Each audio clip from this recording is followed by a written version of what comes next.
ध्यान लगाने मैं चलूं, ध्यान लगे ना मेरा। हे बुद्ध, आप ही कर दो पार मेरा ये बेड़ा। जी हाँ दोस्तों, जब भी हम ध्यान लगाने की कोशिश करते हैं तो हमारा ध्यान लग ही नहीं पाता है, या फिर हमारे मन में ये शंका रहती है कि हमें पता ही नहीं होता कि ध्यान क्या होता है और कैसे लगाया जाता है। इसी दुविधा का हल भगवान बुद्ध ने बड़े ही सरल शब्दों में किया हुआ है। भगवान बुद्ध ध्यान की प्रतिमा माने जाते हैं और उन्होंने जितने सरल तरीके से ध्यान की विधियां बताई हैं और किसी ने नहीं बताई।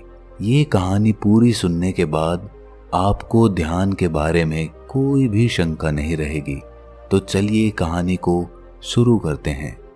एक बार बुद्ध के पास उनका एक शिष्य आया और उनसे बोला, बुद्ध, मुझे आपके सानिध्य में 3 साल हो गए हैं। मैं रोज आपके बताए अनुसार ध्यान लगाता हूँ, फिर भी मुझे 3 साल में ध्यान से कुछ भी नहीं प्राप्त हुआ।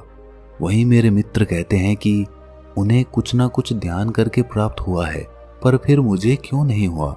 मुझे माफ करें बुद्ध, पर अब मेरे मन में ये विचार आने लगे हैं कि ध्यान से कुछ मिलता भी है या फिर ये मिथ्या है, क्योंकि मुझे तो आज तक कुछ भी नहीं मिला।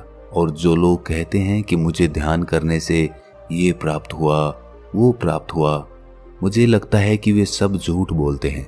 आपने ही कहा था कि अपनी बुद्धि से खोजो, और अब इतने वर्षों तक ध्यान करने के बाद मुझे ऐसा लगता है कि ध्यान से कुछ नहीं मिलता। आप ही मेरा मार्गदर्शन करें। बुद्ध मुस्कुराए और बोले, इसका जवाब मैं कल सुबह ध्यान सभा में दूंगा, तुम वहां आना। अगले दिन बुद्ध सभी को इकट्ठा करके उपदेश देने लगे। उन्होंने कहा, आज मैं तुम्हें एक कहानी सुनाऊंगा। उसे तुम बस एक कहानी की तरह सुनना और समझना। ये पूरी तरह से एक काल्पनिक कहानी है। एक गुरु ज्ञान के लिए बहुत प्रसिद्ध थे। कहा जाता है उन्होंने एक सोने का पहाड़ जिसका शीश हीरे का बना हुआ था, उसे खोज लिया था, जिससे उन्हें ज्ञान की प्राप्ति हुई। वो पहाड़ पर अकेले रहते थे। उन्होंने किसी को भी अपना शिष्य नहीं बनाया। काफी समय बाद 3 भाई उनके शिष्य बनने के लिए उनके पास गए और उनसे ज्ञान ग्रहण करने को कहा। गुरु मान गए और उन्हें अपने साथ में ही रख लिया। फिर तीनों ने उनसे सोने के पहाड़ के बारे में पूछा। गुरु ने कहा, मैं तुम तीनों को इसका जवाब बारी बारी से दूंगा और इसका रास्ता भी बताऊंगा ताकि तुम उस पर चढ़ सको। फिर गुरु ने पहले शिष्य को बुलाया और एक रास्ते की तरफ इशारा किया और कहा कि यहाँ से तुम सीधे चले जाना और कहीं मत मुड़ना। ये रास्ता तुम्हें सीधे उस पहाड़ तक ले जाएगा और कहीं भी अपनी यात्रा मत रोकना। वो शिष्य अपने गुरु का आशीर्वाद लेकर यात्रा के लिए निकल पड़ा। रास्ते में उसे काफी कठिनाई हुई। उसके पांव में कांटे चुभे, कुछ कीड़े मकोड़ों ने भी उसे काटा, कुछ जंगली जानवरों से भी उसका सामना हुआ, पर वो जैसे तैसे जंगल पार कर रहा था। तभी रास्ते में उसे भूख लगी। उसने जंगल में कुछ खाने का इंतजाम किया। खाना खाकर फिर से वो आगे बढ़ गया। उसके बाद वो एक मरुस्थल में पहुंच गया। वो काफी बड़ा था। उसके पास खाने के लिए थोड़ा सा खाना बचा हुआ था, लेकिन उसके पास पानी नहीं था और वो प्यास से बहुत व्याकुल हो रहा था। फिर भी वो चलता रहा। चलते चलते अंत में वो बेहद थक गया। अब उसके लिए प्यास सहना नामुमकिन हो गया था। उसके मन में अब ये सवाल आने लगे कि कहीं गुरु ने उसे कोई गलत मार्ग तो नहीं बता दिया। अब धीरे धीरे उसका चेहरा मुरझाने लगा और गला सूखने के कारण वो वहीं मरुस्थल में गिर गया। तभी अचानक से वहां बारिश की बूंदें गिरने लगी। वो उठा और तुरंत अपना बर्तन भरने लगा और अपनी प्यास बुझाई और फिर से आगे बढ़ गया। अब वो एक नदी के किनारे पहुंच गया था। नदी पार करने के लिए उसने एक नौका बनाई और उसे पार करने लगा। तभी वहां एक बवंडर आ गया और उसकी नाव उसमें डूबती चली गई। वो आदमी भी पानी में डूबने लगा और डूबते हुए सोचने लगा कि गुरुजी ने ये कैसा मार्ग बताया है। यहाँ तो बार बार मैं मौत के करीब जा रहा हूँ। अब तो पक्का ही मैं नहीं बचूंगा।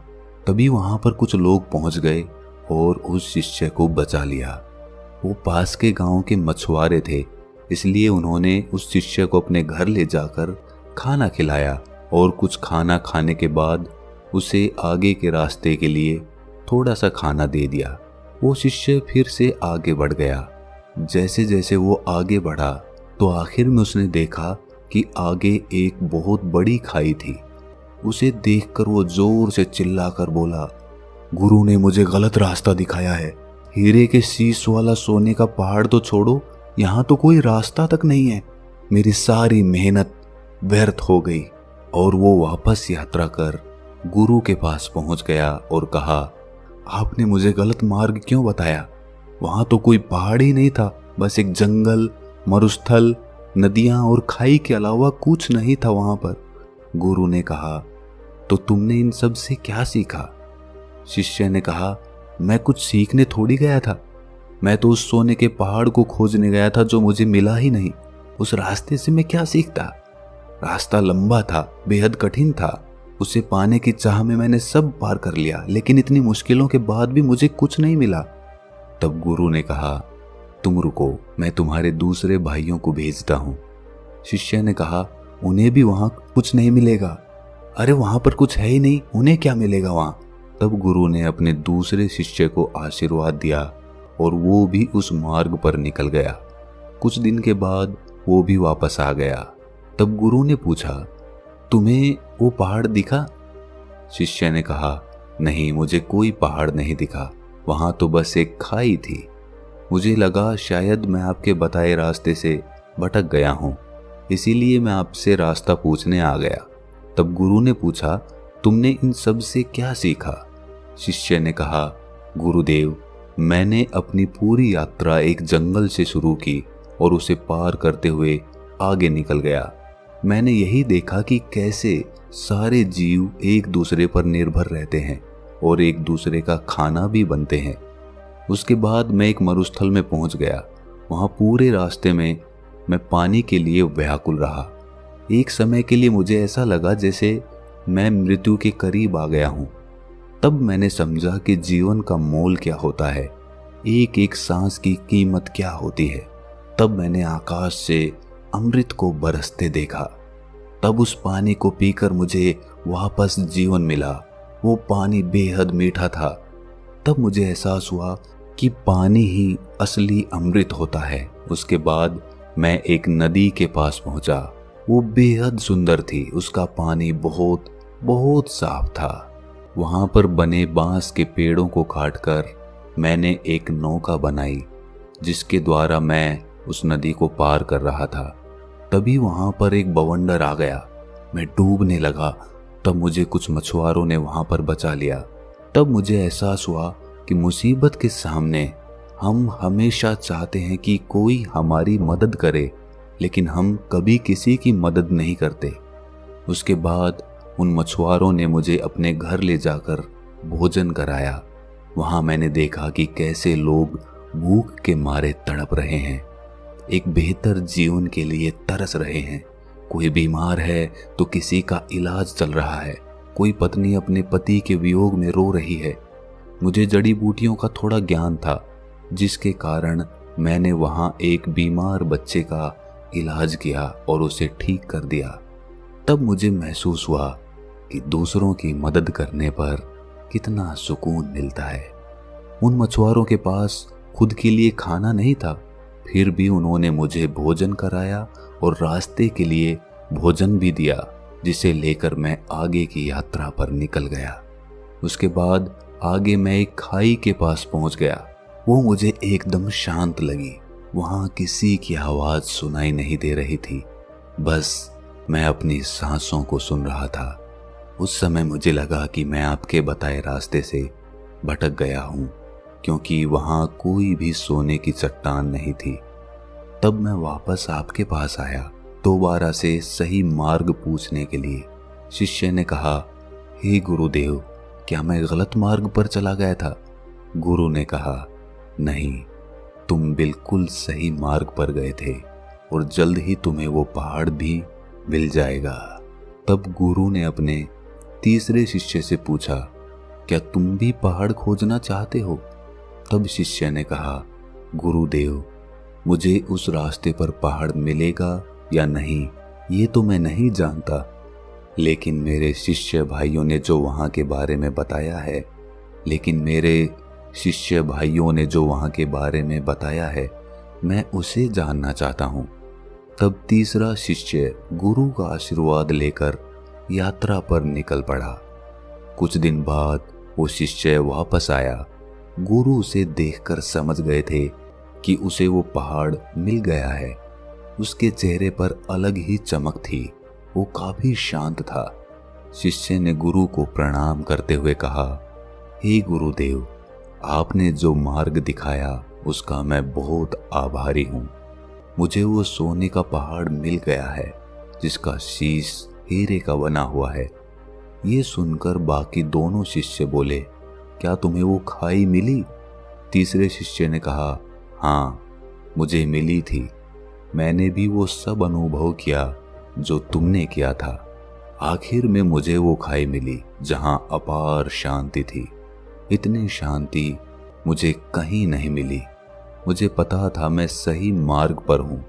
पहाड़ यही है। उसे ढूंढने के लिए मैंने खाई में कदम बढ़ा दिया। उस समय मेरे मन में भी बहुत सी आशंकाएं थीं, लेकिन मैंने 2 बार मृत्यु को करीब से देख लिया था, इसलिए मुझे उसका भय नहीं था। अब मुझे बस वो पहाड़ ढूंढना था और मैंने अपना कदम उस तरफ बढ़ा दिया। जब मैं आगे बढ़ा तब मैंने देखा कि मैं खाई में गिरने की जगह हवा में उड़ रहा हूँ और इसी तरह मैं उस खाई पर आगे बढ़ता चला गया और मैंने वो खाई पार कर ली। जब मैं आगे पहुंचा तो वहाँ काफी अंधेरा था, बिल्कुल भी रोशनी नहीं थी। उसके बाद जब मैं और आगे बढ़ा तब देखा कि आगे अथाह रोशनी है। वो रोशनी इतनी थी कि मुझे उसमें कुछ भी दिखाई नहीं दिया। तब भी मैं आगे सीधा बढ़ता गया। उस समय भी मैं बेहद डर रहा था, कांप रहा था, लेकिन फिर भी मैं आगे बढ़ता रहा और अंत में मुझे वो सोने का पहाड़ मिल गया जिसका शीश हीरे का था। उसके ऊपर जाने के बाद मेरा मन बिल्कुल शांत हो गया। बेहद खुशी हुई और मन आनंदित हो उठा। कहानी पूरी होने के बाद बुद्ध ने सबसे पूछा कि तुमने इससे क्या सीखा? तब बुद्ध के शिष्य उनके सामने हाथ जोड़कर खड़े हो गए और कहा कि हे बुद्ध, उन तीनों शिष्यों के गुरु ने जो रास्ता उन्हें दिखाया था वो रास्ता उनके अंतर्मन का था। पहले शिष्य की लगन और निष्ठा सही थी, लेकिन वो महत्वाकांक्षी था। उसने मार्ग में आई किसी भी चीज से कुछ भी ज्ञान प्राप्त नहीं किया। वो पूर्ण रूप से महत्वाकांक्षी हो गया। उसके मन में बस वो पहाड़ चल रहा था, जिसकी वजह से वो आसपास की चीजों से कोई भी सीख नहीं ले सका, जबकि उसके आसपास ज्ञान ही ज्ञान था। दूसरे शिष्य ने सब देखा और समझा कि प्रकृति कैसे काम करती है, जीवन कैसे जिया जाता है, मौत के समय कैसा लगता है। उसने मौत और सांसों के मूल्य को समझा। उसने अमृत को पहचाना कि पानी ही अमृत है। वो आखिर तक गया और उस छोर से वापस आ गया जहां उसे मंजिल मिलनी थी। वो उस खाई को देखकर घबरा गया जिसकी अथाह शांति उसको पसंद आई थी, लेकिन वो ये नहीं समझ पाया कि वही उसका रास्ता है और वो उसे गलत मार्ग समझकर गुरु के पास वापस लौट आया। लेकिन इस यात्रा से उसने कुछ पाया, लेकिन तीसरे शिष्य के मन में उस पहाड़ को पाने की कोई जिज्ञासा नहीं थी। वो तो बस उस मार्ग को जानना चाहता था, उसे देखना चाहता था जो उसके साथियों ने देखा था। आखिर में वही हुआ, उसने हर चीज अनुभव की। फर्क बस इतना था कि वो उस खाई की गहराइयों में चला गया जहां एकदम अनंत शांति थी। वो इस सब को महसूस करते हुए अंधकार में आगे बढ़ता गया और एक समय के बाद उसने रोशनी ही रोशनी देखी और वो पहाड़ जिसकी उसे तलाश थी, वो पहाड़ कोई और नहीं बल्कि खुद का उसका शरीर था जिसमें सोना उसका शरीर था, जबकि हीरे का शीश उसका मस्तिष्क था, जिसमें उसे बहुत सारा ज्ञान और शांति अनुभव हो रही थी। अब जिस शिष्य ने बुद्ध से कहा था कि उसने 3 साल में ध्यान से कोई भी चीज प्राप्त नहीं की, वो बुद्ध से जाकर बोला कि मुझे माफ कर दें, पहले मैं आपका पहला शिष्य बना हुआ था, लेकिन अब मैं कोशिश करूंगा कि आपका दूसरा शिष्य बनकर दिखाऊं। अब मेरे मन में कोई भी दुविधा या सवाल नहीं है। दोस्तों, हम सबका ध्यान मंजिल की तरफ होता है, लेकिन असली आनंद तो रास्ते का होता है, मार्ग का होता है। और जो व्यक्ति मार्ग का आनंद लेते हुए मंजिल का सफर तय करता है, वो मंजिल तक पहुंचते पहुंचते ही अथाह शांति को प्राप्त कर लेता है। और जो आदमी सिर्फ मंजिल पर पहुंचने की चिंता करता है, वो मार्ग का आनंद ही नहीं ले पाता। इसीलिए मंजिल से ज्यादा मार्ग जरूरी हो जाता है। अगर आपको ये कहानी थोड़ी सी भी ज्ञानवर्धक लगी तो इसे अपने सगे संबंधियों और दोस्तों के साथ शेयर ज़रूर करें, और ऐसी ही ज्ञानवर्धक कहानियाँ सुनने के लिए हमारे चैनल को सब्सक्राइब कर लें और इस वीडियो को लाइक ज़रूर कर दें। तो मिलते हैं अगली कहानी में, तब तक के लिए अपना ख्याल रखें।